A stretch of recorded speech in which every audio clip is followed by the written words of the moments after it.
I'm back. I still have questions. I still have questions about the Uvalde shooter.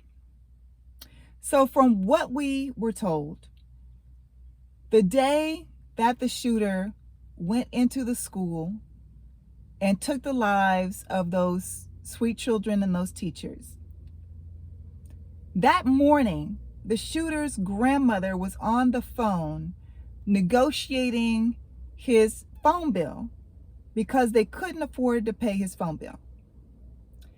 The grandfather did an interview as well, and the grandfather said that the shooter was not in school, so there's like no FAFSA money left over, no, refund he could have been receiving from school. He was not working, or he would rarely go to work with the grandfather. So the grandfather didn't know where he got the money from to purchase these guns. We also learned that he reached out to family members to purchase these guns for him or take him to purchase these guns, and family members refused. So how did this individual afford these guns and this ammunition? That's one thing I still have a question about. The second thing I still have a question about is all of those armed good people. We've learned that there were 300 plus members of different areas of law enforcement on the scene in Uvalde. Out of all those people, you had critical minutes, over an hour go by. And out of all those people, only one eventually said, fuck it, I'm going in. Out of over 300, quote unquote, good people with guns. I still have questions. I still have questions about this recent 21-year-old leaker. How does a 21-year-old get into a position where he has access to such classified information? He's given security clearances at 21.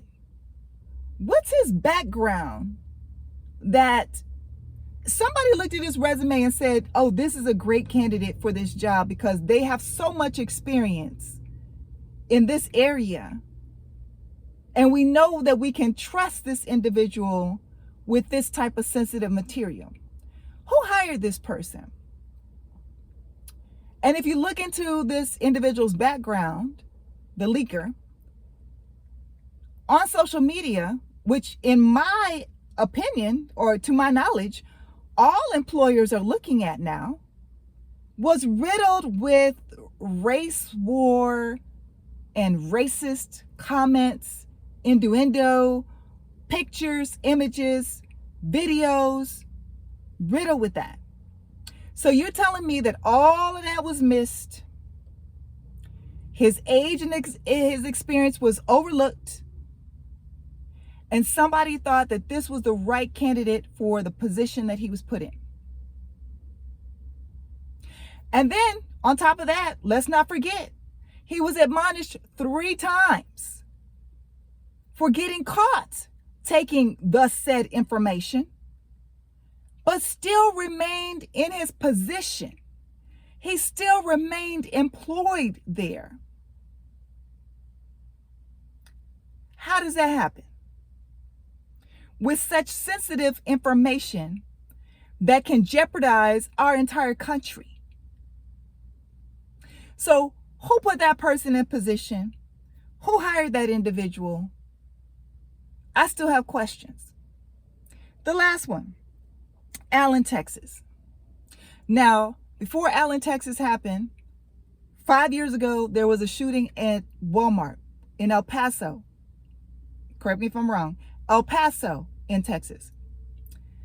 After that shooting, Governor Greg Abbott put together a domestic terrorism task force. And this task force was to meet quarterly.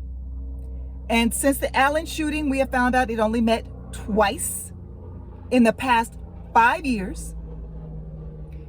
And also, this unit was supposed to be tracking this racist white supremacy information or communication on social media.